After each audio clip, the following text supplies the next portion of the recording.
بیرون ملک سے کسی کے بزرگ نے، والد نے یا کسی کے بیٹے نے آنا ہو تو وہ 2 ماہ قبل ہی آنکھیں فرش راہ کیے ہوتے ہیں اور گن گن کے دن گزار رہے ہوتے ہیں، اور جو ہی لمحے قریب آتے ہیں تو پھر گھڑیاں اور ساعتیں بھی گنی جاتی ہیں۔ بار بار گھڑی دیکھتے ہیں، ابھی تک پہنچے نہیں، جبکہ یہ طے ہے کہ 5:02 پہ فلائٹ اترے گی۔ تو مطلب اس کا یہ ہے کہ جب سینے میں کسی کا انتظار رکھا ہوا ہو تو ان کے لیے پھر سارے کام مؤخر کر کے ان کے استقبال کیے جاتے ہیں۔ یہ مہینہ اللہ کی رحمتوں کا موسمی بہار ہے، چھم چھم رحمتیں برستی ہیں، انوار اترتے ہیں، گناہگاروں کو آتش دوزخ سے نجات بخش دی جاتی ہے۔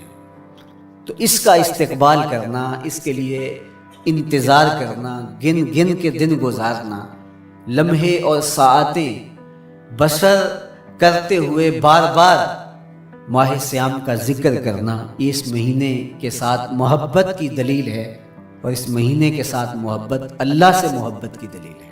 اس لیے اس مہینے کا استقبال کرنا، اس کے لیے تیاری کرنا، اپنے گھر کو صاف کرنا، اس کے لیے اپنی اولاد کے دل میں شوق پیدا کرنا اور ماحول پہلے پیدا کرنے کی کوشش کرنا، تاکہ جو ہی یہ ماہ جلوہ گر ہو تو روزہ رکھنے کا مزاج پیدا ہو چکا ہو، تلاوت کلام مجید کا مزاج پیدا ہو چکا ہو، دیگر نوافل اور اچھے اعمال بجا لانے کی عادت پڑ چکی ہو۔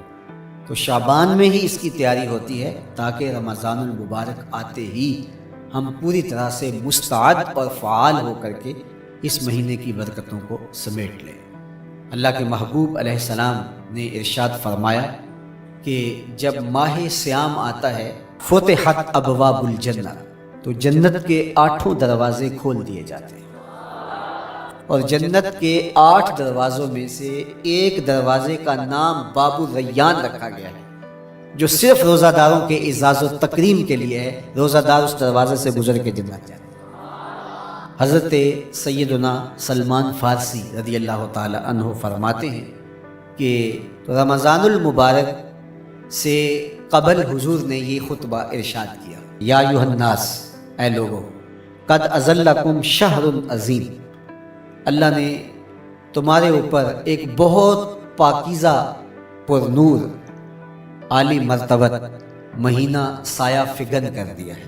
شہر فیہ لیلۃ خیر من الف شہر، اس مہینے میں ایک ایسی رات ہے جو 1000 مہینے سے بہتر ہے۔ جعل اللہ صیامہ فریدہ و قیام لیلۃ تطوع، اس مہینے کے دن کے روزے فرض قرار دیے گئے اور راتوں کا قیام نفل بنایا گیا۔ ومن تقرب فیہ بخصلۃ من الخیر کان کمن ادى فریدۃ فیما سواہ، ایک نفل کا ثواب ایک فرض کے برابر اس مہینے میں کر دیا جاتا ہے۔ ومن ادى فریدۃ کان کمن ادى 70 فریدۃ فیما سواہ، اور اگر کوئی ایک فرض ادا کرتا ہے تو اس کو 70 فرائض کا ثواب ملتا ہے۔ وہو شہر الصبر، یہ مہینہ صبر سے کھاتا ہے، ہونے کے باوجود بھی انسان تناول نہیں کرتا۔ ٹھنڈا میٹھا مشروب میسر ہے اور زبان کانٹا بن گئی، حلق خشک ہو گیا، لیکن اس کے باوجود بھی ایک گھونٹ حلق سے نیچے اتارنے کا روادار نہیں ہوتا، تو یہ صبر کی عادت ڈالتا ہے۔ اور سنو، صبر کا ثواب جنت ہے۔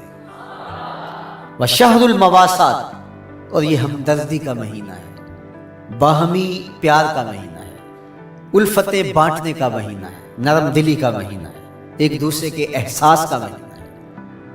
جب کوئی شخص بھوک اور پیاس کاٹتا ہے تو اس کو پھر محسوس ہوتا ہے، بالخصوص امراء، کہ بھوک کیا بلا ہوتی ہے، اور جو نان شبینہ کو ترستے ہیں اور جنہیں کھانا میسر نہیں آتا، ان کی زندگیاں کتنی تلخ ہوتی ہیں۔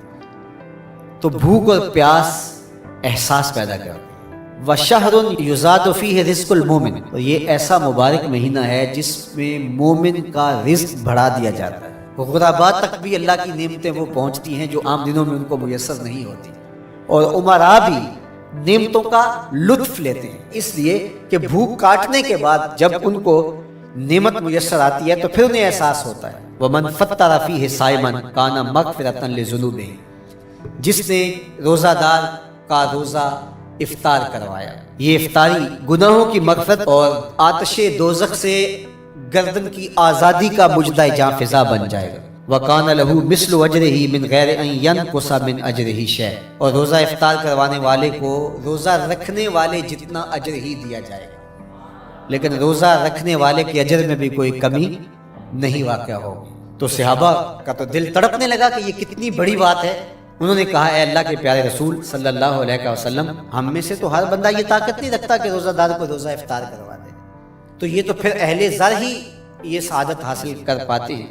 حضور نے ارشاد فرمایا یؤتی اللہ ھذا الثواب، یہ ثواب اللہ اسے شخص کو بھی عطا کرے گا. من فطر صائما علی مزقۃ لبن او تمرۃ او شربۃ من ماء، جس نے کسی کا روزہ ایک گھونٹ دودھ سے کھلوا دیا، یا ایک کھجور سے کھلوا دیا، یا پانی کے ایک گھونٹ سے اس کا روزہ افطار کروا دیا.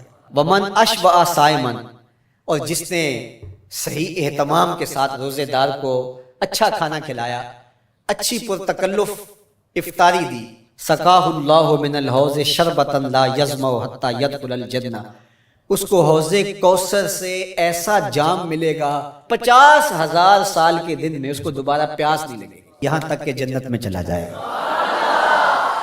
فرمایا وَهُوَ شَهْرٌ أَوَّلُهُ رَحْمَةٌ، یہ وہ مہینہ ہے جس کے پہلے 10 دن رحمت ہیں، اور اس کا درمیانی عشرہ اوسطہ وہ مغفرت ہے، وآخرہ عتق من النار، اور اس کا آخری عشرہ جو ہے وہ آتش دوزخ سے نجات کا ضامن ہے. کہا کہ 4 کام اس مہینے میں کثرت کے ساتھ کرو، وہ 2 خصلتیں، 2 کام جن کے ذریعے سے تم اپنے رب کو راضی کر سکو. فشہادت اللہ الہ الا اللہ، وہ گواہی دینا ہے لا الہ الا اللہ. وتستغفرونہ، اور تم کثرت سے استغفار کرو، اللہ سے بخشش مانگو، اللہ سے جنت طلب کرو اور دوزخ سے پناہ مانگو. تو یہ کام جو تمہاری ضرورت ہے تم اس مہینے میں کثرت کے ساتھ کرو.